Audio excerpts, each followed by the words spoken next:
All right. Welcome to today's show, The Daily Fire. Today's topic is this. You can be uncomfortable or you can be uncomfortable. Sit back and relax and welcome to today's show. So what on earth am I possibly meaning about that? All right, well, here's what I mean.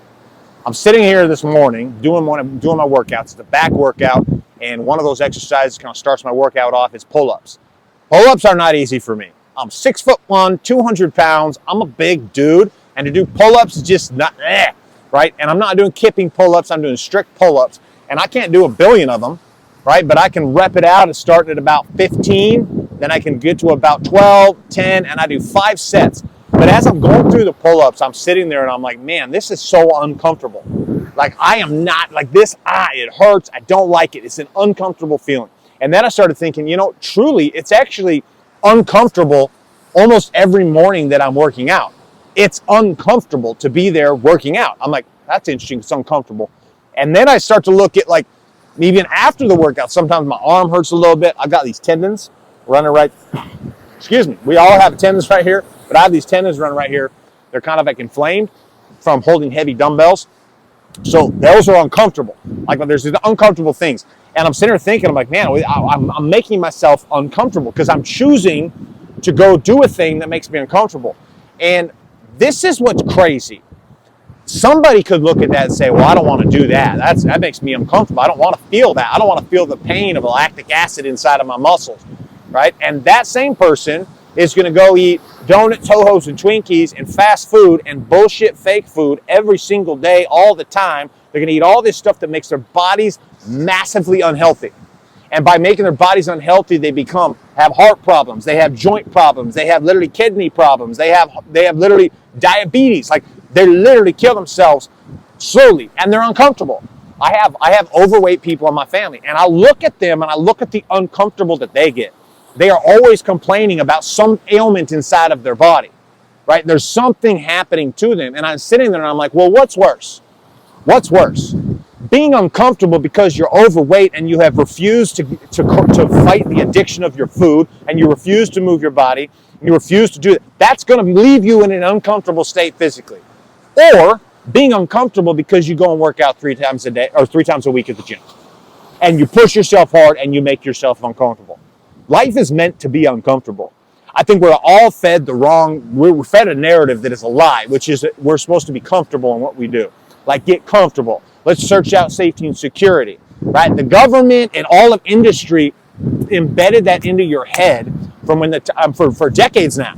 For decades, we think back to the Industrial Revolution, right? Schooling, everything was geared and designed to get you in a place where you would settle in to the status quo of what was, and then you could ride that. You could just sit in that place, right, of not being uncomfortable. And when you're not uncomfortable, the problem with not being uncomfortable is there's no growth, and you will become uncomfortable. It is uncomfortable to be rich. It is also very uncomfortable to be poor. It is uncomfortable to know you have potential to do more. It's also uncomfortable to go after that potential. Like, everything is an uncomfortable situation. One of them you choose, one of them you don't. I choose to be uncomfortable by working out every single morning so that I have the positive benefits of my mental state, the way my mind works, my productivity, the things I can accomplish because I work out, because I'm physically fit, the things I can do with my son and my daughter. I've been able to do this for years. That was one of the key drivers. I'm like, either way, it's going to be a way.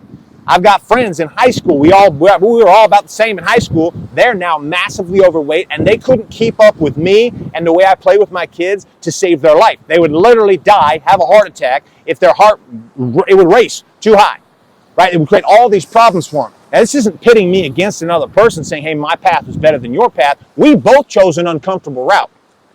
But the problem is, I chose it intentionally, you chose it by default.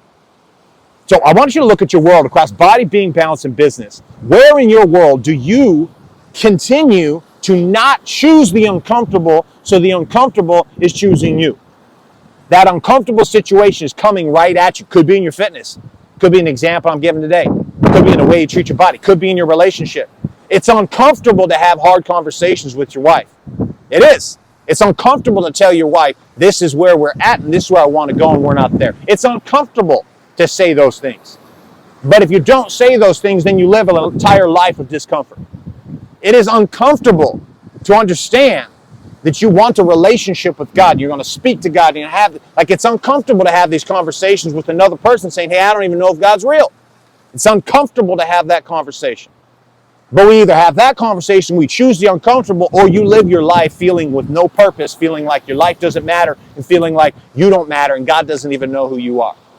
It's uncomfortable to start a business. It's uncomfortable to go above and beyond and do the work required to either get promoted up if you're not an entrepreneur, but to grow your company if you are an entrepreneur. That's uncomfortable. I want you to consider this. Are you willing to live a chosen uncomfortable few years so that you can have the life you love? Or are you willing to just say, well, I'm going to settle in and let uncomfortable hit you right in the face and live and work in a job, build someone else's dream your entire life, do it for 50 years, and that's somehow socially accepted? Why? Because we've been indoctrinated that that's the thing. I'm here to challenge that thought because it's not true. If you can, number one, agree that no matter what, I'm going to be uncomfortable. No matter how this goes down, I'm going to be uncomfortable. And if you can concede to that fact, now you have a choice and you see it clear as day. Do you choose the uncomfort that gets you what you want, or do you let the uncomfort just come after you and attack you and you fail? Choice is yours. So where's that at? Where's that at in your world? And what can you do about it today? What's a choice and a decision that you can make, an action that you can take today to put yourself in an uncomfortable situation because you know that the payout on the other side is going to actually give you the life you want, knowing that if you don't make the choice to be uncomfortable, you will just continue being uncomfortable.